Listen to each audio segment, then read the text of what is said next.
My name is Alpha. There's only one thing I want from you. My daughter.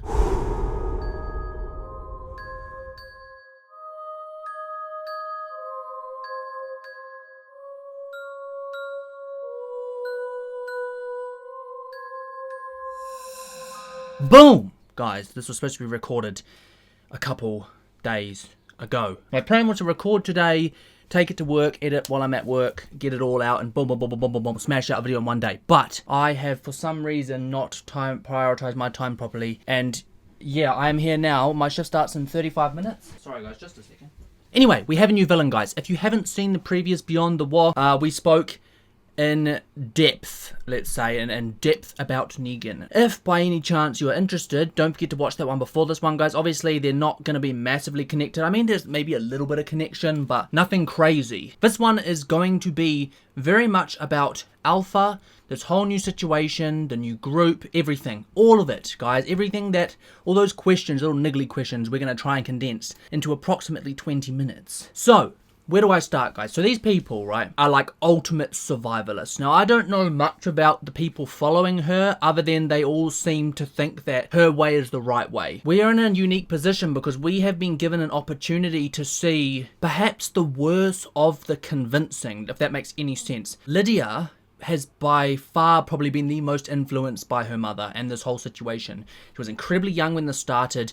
I presume a lot of this delusion started to form when she was very little. Sorry guys, it is hot and I feel like at the moment every time I go to record I feel like I'm cooking. Yeah, a lot of this delusion must have formed when she was quite young. So I have this weird sort of theory that Lydia's gonna be the hardest one to rewire. And the reason I say rewire is because I think there is a whole lot of manipulation going on here. I think people follow her because they think that this is the only way. They've been convinced out of, I don't know, whether it be fear, whether it be a proven method to have kept them alive. You know, they've been stuck out in the wop-wops, surviving. So in their eyes, they must view the way that Alpha does things as a successful form of survival. It's almost, I can almost draw a little parallel to the Saviors, right? Like the Saviors, they too thought that Negan's way was the best way, and some of them still thought that. I just feel like this is like on a whole nother level. It all centers around one person, and that is Alpha herself. I just want to get this one thing across, guys, that I did sort of mention in the episode. My thoughts are all over the place. Sorry, I have not written something out to talk about this, so I do not know how this Beyond the Wall is going to record. But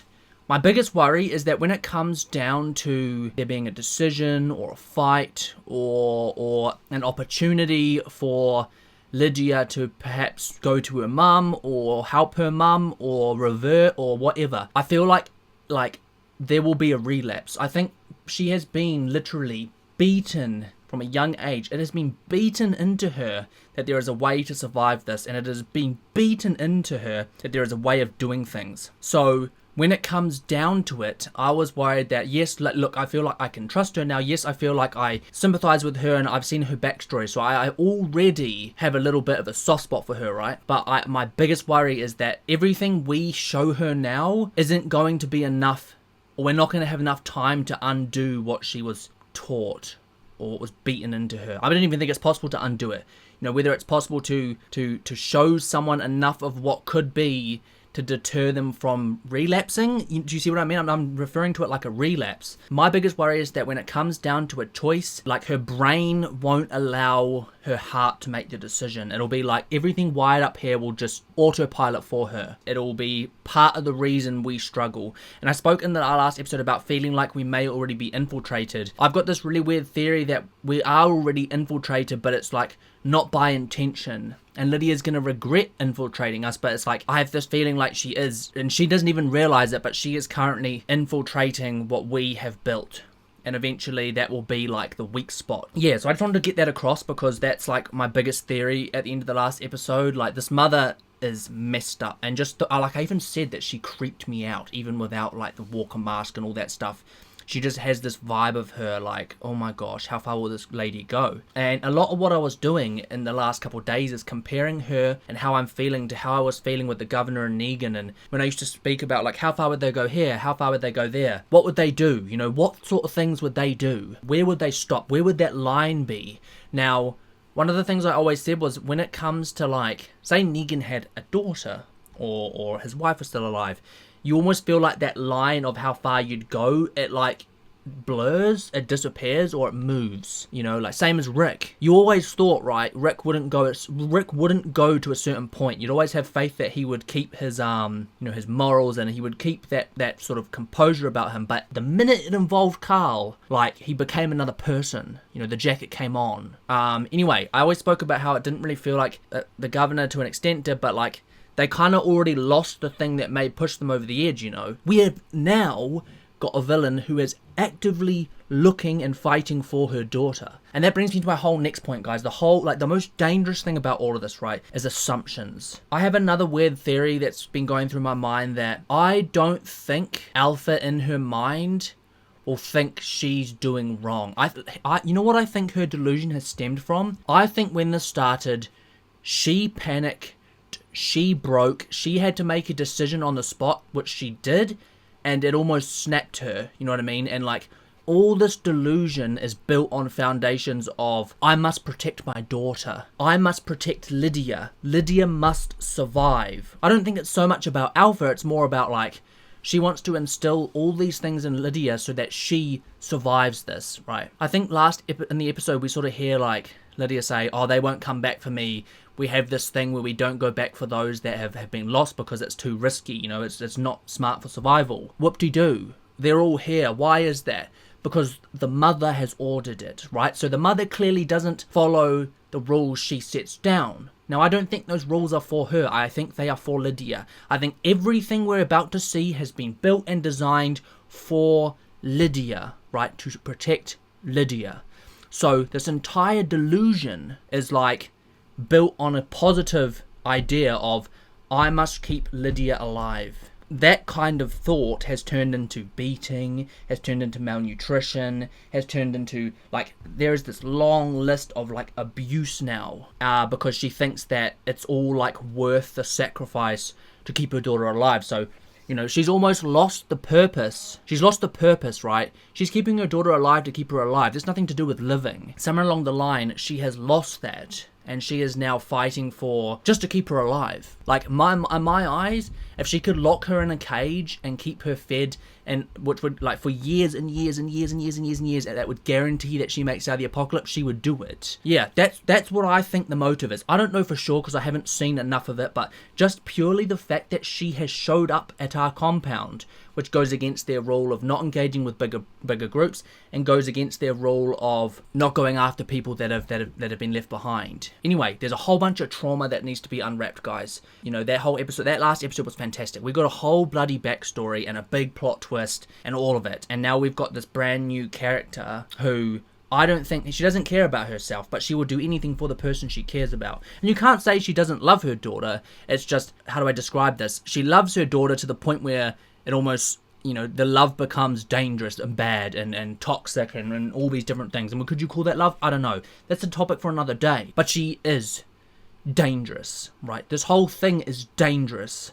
This isn't playing with different opinions about how to survive, or different this or different that. This isn't going up against Negan, who's just the leader of another group, right? Who's protecting the people that follow him. That he probably has a connection to, but no real, like, not connection like that, like we're seeing now. You know, this isn't that again. This isn't all of it. This is completely and utterly, in my eyes, actually, this is very, very predictable. Alpha will do whatever she can to protect her daughter. Whatever she can. I have this weird theory that means leading a horde to Hilltop, because she knows that Lydia would survive such a thing because she's literally lived that life, right? She has lived out in the Wops. Put her daughter in danger because she's got faith that her daughter will have followed what she's instilled in her. I've completely lost where I am at with what I'm saying. I'm worried about Lydia and Relapse. I've said Alpha is an incredibly dangerous villain because of what the motives are, you know. She has, like, almost two motives. She's got the motive to protect her daughter, which is currently taking precedent. I mean, she's got the motive for ultimate survival.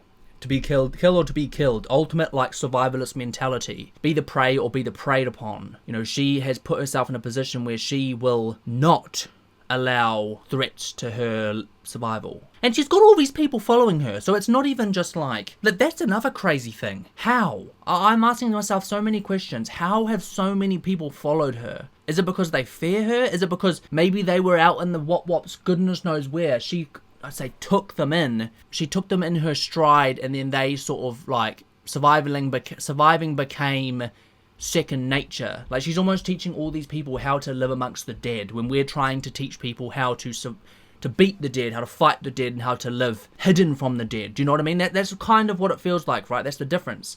She's training people to live amongst the dead. We're training people to fight the dead if necessary. You know, what sort of life is a life that you're practically a walker? You're a living walker.